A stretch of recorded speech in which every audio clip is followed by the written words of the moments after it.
A very good afternoon to all the viewers. Welcome back to another episode of VW People HR Voices. Today, we are joined by a very special guest, Ms. Vidya Munirathnam, the Senior Director HR at Lowe's India.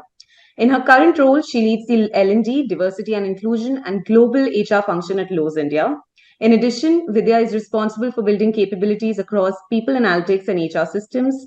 With over 17 years of experience, Vidya has served different facets of HR functions in the retail and semiconductor sectors. Firstly, welcome, Vidya. Thank you for joining us today. Thank you. It's my pleasure, Savi. So for today, we're going to discuss about how to navigate the multi-generational workforce. So now when we talk about the multi-generational workforce, it includes the Gen Z, which is up to the age of 24. Then comes the Gen Y, or commonly known as the Millennials, which is 25 to 40 years. And then comes the Gen X, which is above 40. So now, I'm sure as an HR leader, you must face a lot of challenges in terms of multi-generational workforce bringing in their different set of values, this different set of beliefs, and also thought processes. So let's start with understanding that we know that the values, the work ethics, also the career expectations of various generations, it can differ significantly. So as an HR leader, how do you align these varied expectations to ensure that a harmonious workplace is maintained? So each generation's unique societal experiences shape their works and attitudes and expectations. Savi, you rightly mentioned.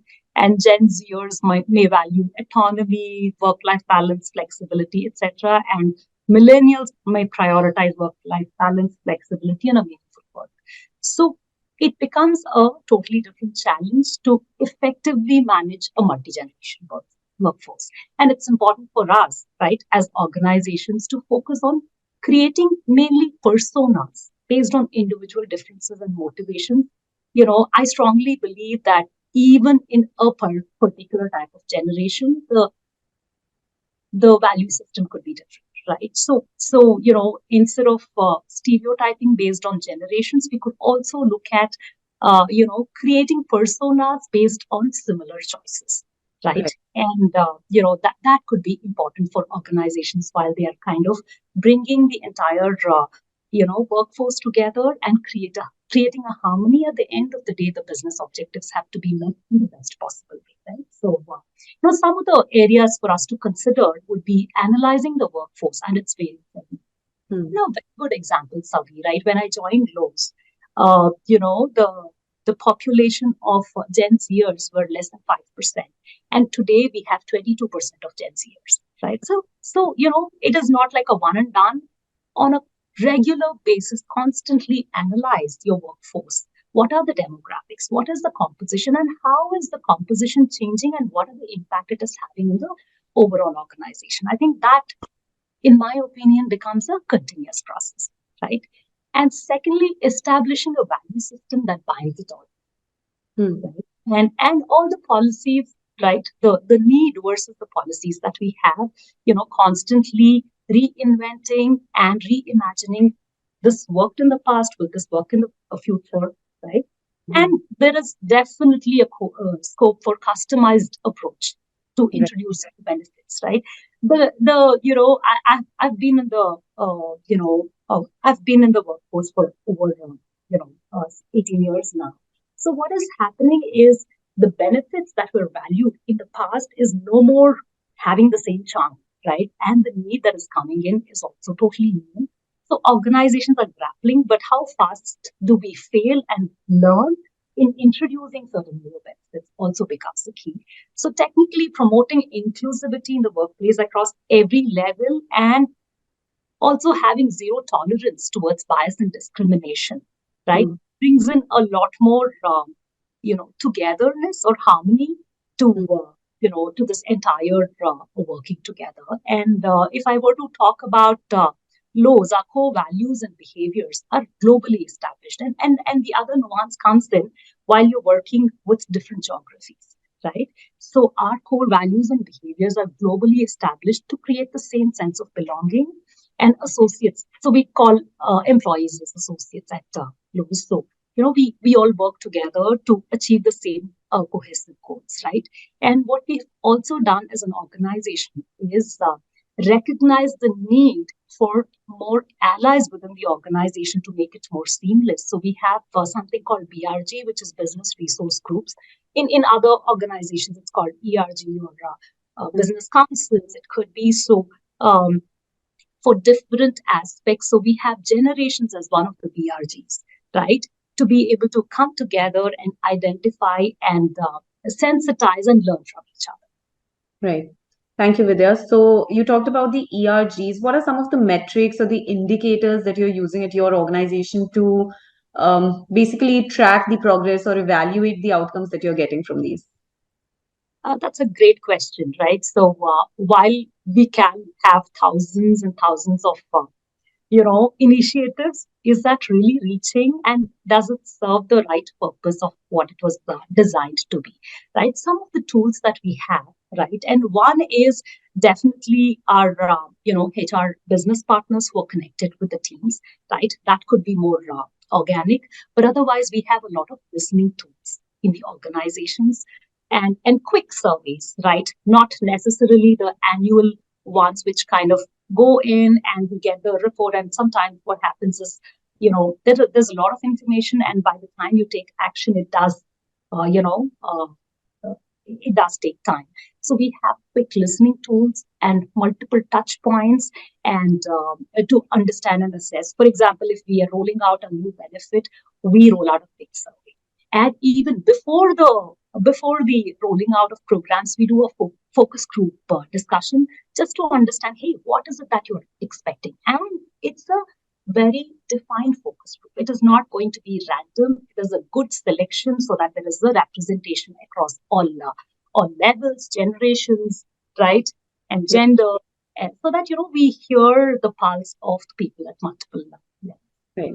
Thank you. Thank you, Vidya. So you mentioned about biases in this conversation. Let's come to the point of conflicts. We see that because of different beliefs, different values, there might be instances where conflicts arise, especially in the decision-making process. People may have different viewpoints, so it really impacts the team dynamics. So as an HR leader, how do you think you can manage and resolve these conflicts constructively, and so people do feel satisfied with the end decision that the organization has taken? That's a great question. So, it gets as complex as it can with multiple generations and multiple ethnicity, etc. And at home, if we were to just take a simple example, there are conflicts in a small family because each person's viewpoint is different. So managing a multi-generation workforce poses definitely a unique challenge, but there are a lot more positives as well in having a multi-generation. So I think as organizations and as leaders, right, how do we minimize the conflicts and how do we maximize the positives that we get with such a diverse workforce is the key, and it becomes the important role of the organization and the HR. And of course, here I would like to emphasize that HR and managers work together in order to create that culture, because HR can only influence and go to some extent. It's how do we democratize that and how do we make that as a common theme and goal for each one of us. So every associate working, that person has the responsibility to make their team member feel included, right? Team member feel valued. So I feel that is when it kind of is a truly inclusive place, right? So, one way of doing things, right? And one of the ways that Lowe does is through BRGs I spoke about. So we have multiple leaders who have signed up for these BRGs, and we have allies for each of these groups, because we believe that it needs to be collective effort, and it needs to be done by the associates themselves. If they are the voice and they kind of understand what is happening, they contribute better, right? So that's one way. And other thing that has worked, I think that has worked for most of the organization, is open conversations, transparency in communication, appreciating the strengths, and all the policies built around in such a way that it does not, through unconscious bias, does not promote only one way of behavior. I think being being cognizant of all of those unconscious and being aware of those and taking the right actions, I feel, would help definitely in bringing down the conflicts and bringing more positivity in the workplace. Definitely, I agree with you. I think collaboration and open lines of communication are very important. But I want to know from you, what kind of distinct differentiation have you seen in the terms of how these different generations are communicating with each other? What are some of the team cohesion activities that your company is taking to build that kind of collaboration between these different generations? Mm-hmm. One thing which is more interesting also, Savi, is you know uh, we constantly try and communicate different benefits through different ways, and we also see a trend which is aligning to the way of communication. Right. If I were to take an example, we recently introduced flexi benefits. Right. It's a very complex offering. Right. It is complex to offer and it is complex to choose as Hmm. well, right? So we had to make it simple because it had to reach many people, and the success of the program will happen only if we have that many subscriptions, right? Hmm.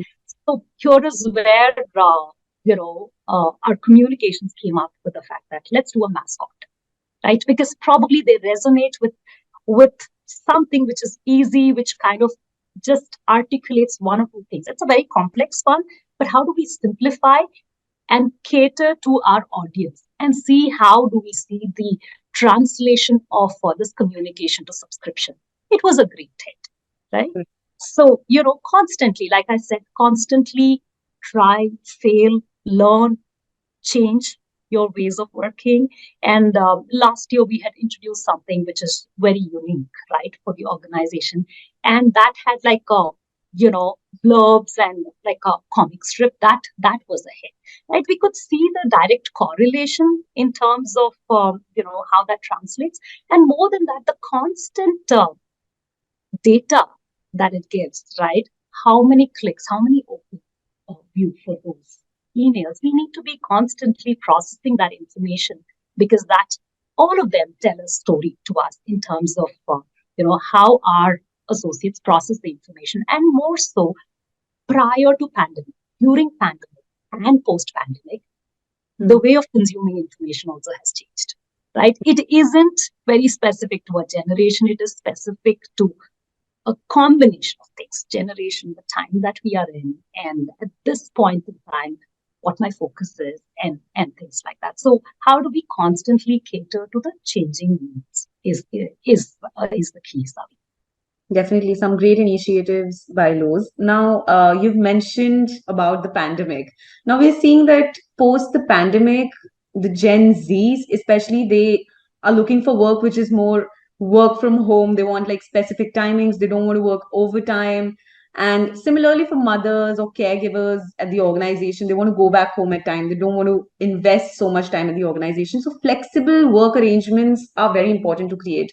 In your view, what is the different the different kind of policies that you've created to adjust these kind of demands at the workplace in terms of the flexible work arrangements? Sure. Great question, Savi. And you know, you would know this that all of the organizations are still grappling with, how do we make it happen? What's the right way, right? But my personal opinion at the end of the day is it is not going to go back to pre-pandemic, nor is it going to be the design during the pandemic. It definitely is a hybrid, right? Right. It is a hybrid, and the value that a collaboration, in-person collaboration, brings in is unique and unparalleled too. So, coming to what is that sweet spot, which is providing the flexibility and also providing the value of in-person collaboration. I think that is where striking the right balance between both would be the right thing for the future.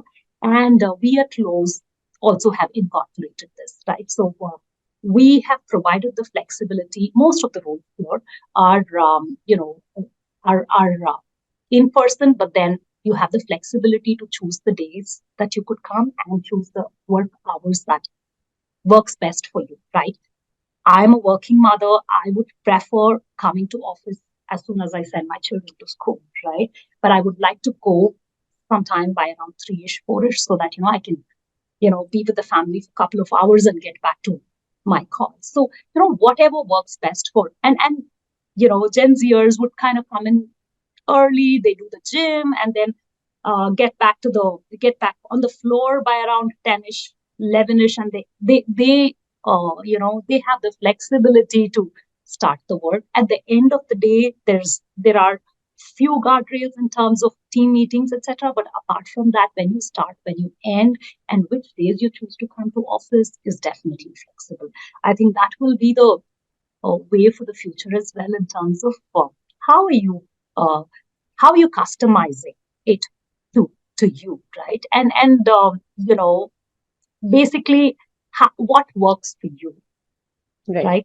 Specifically is very, very important. So do you see any kind of a significant difference between in the productivity from the employees who are working from home and those who are working from office constantly? Do you see a kind of difference in the productivity?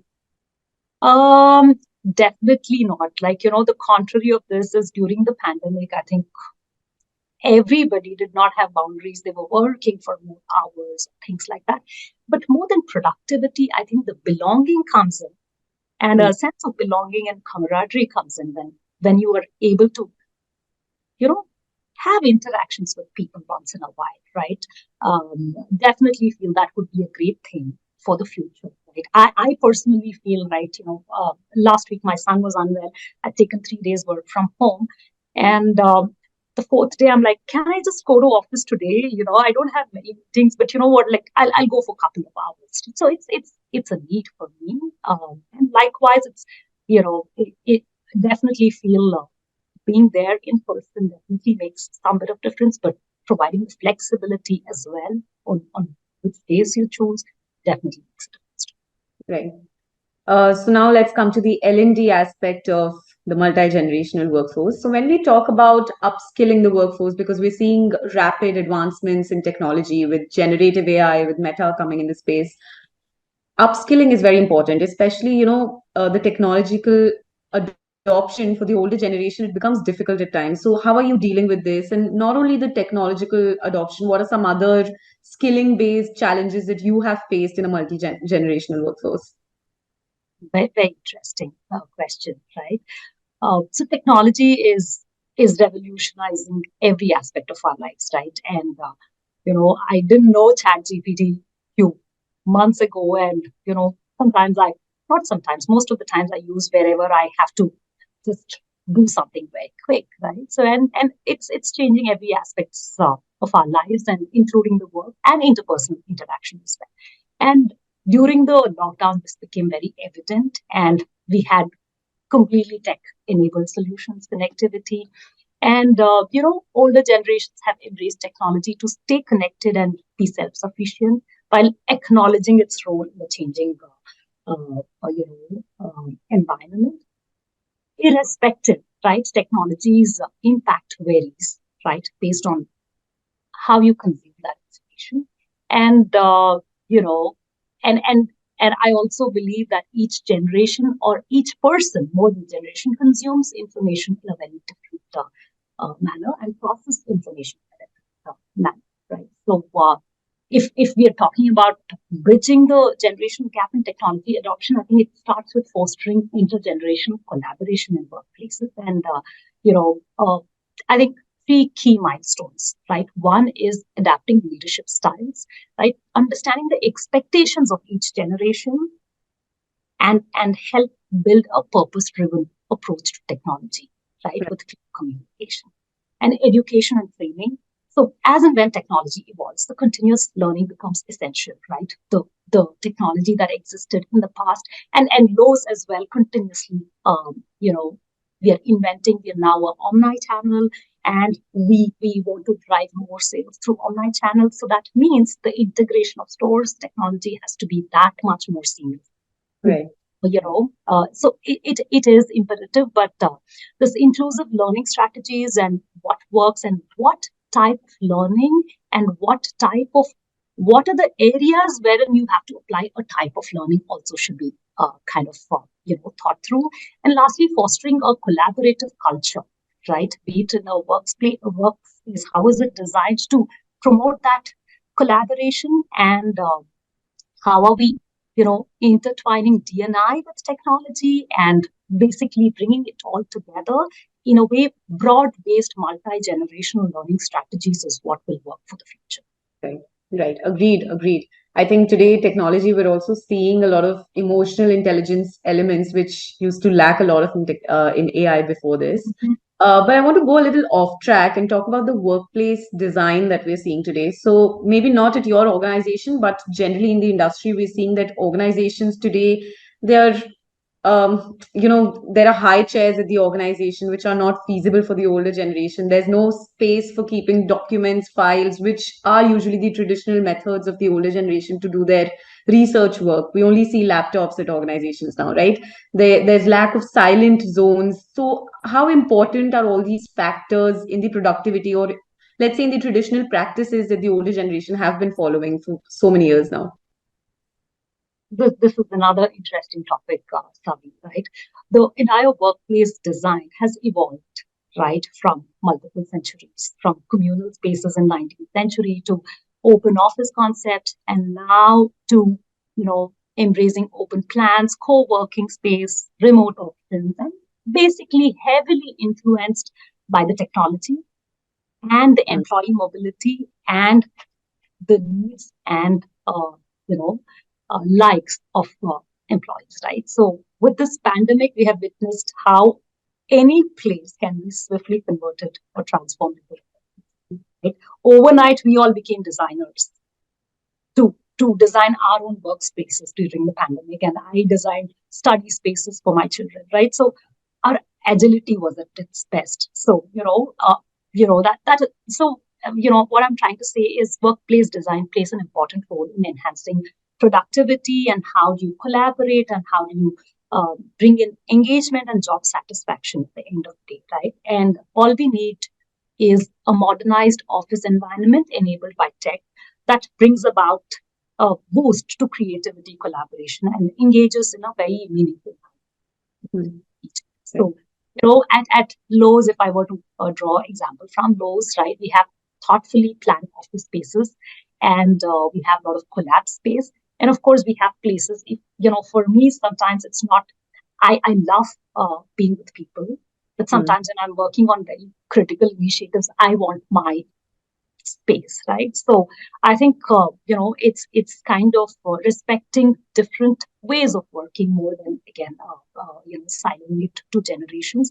We have a lot of rejuvenation spaces like, mini golf next to a water cooler, so that you just come for a cup of water and then just try it out, and a quiet room, a cricket net during the in the parking lot, and a TT and a foosball at the cafeteria. So basically, it's kind of a creative way of engaging and bringing out the best. So yeah.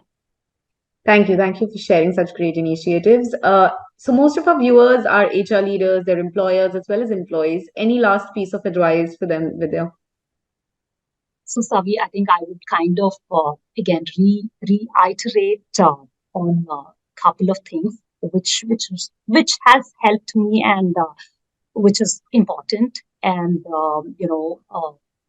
first thing I would like to talk about is multiple generations, right? So how do we understand the unique experiences that each generation brings? Right? And how do we recognize the beliefs and biases that we may hold of other generations? And how do we discover important topics, challenges, and issues for each generation, right? And how, at the end of the day, provide the flexibility for preferred work and communication styles of each generation. If we get that right, I think our ways of working, our design in terms of policies, workplaces, everything gets aligned. Then it doesn't become an agenda for us to be thinking, okay, what do we do for them once we understand our workforce better? And the second piece is constantly look at the data, right? What was the data yesterday versus, the composition, right? Keeps changing. The needs keep evolving, right? If we stereotype saying that Gen Zs need this, right, then we are not necessarily reinventing. So constantly be in touch with people and hear them out and look at the data. How is it translating, transforming, and be relevant? And that's okay to fail, but fail and learn and stay relevant all the time. I think that's the best way forward. Great. Thank you, Vidya. I think your insights would really help the emerging employers to learn how to tackle and address these situations that occur in a multi-generational workforce. Thank you once again for joining us today and giving us your time. Thank you. It was a pleasure talking to you, Savi. Thank you so much.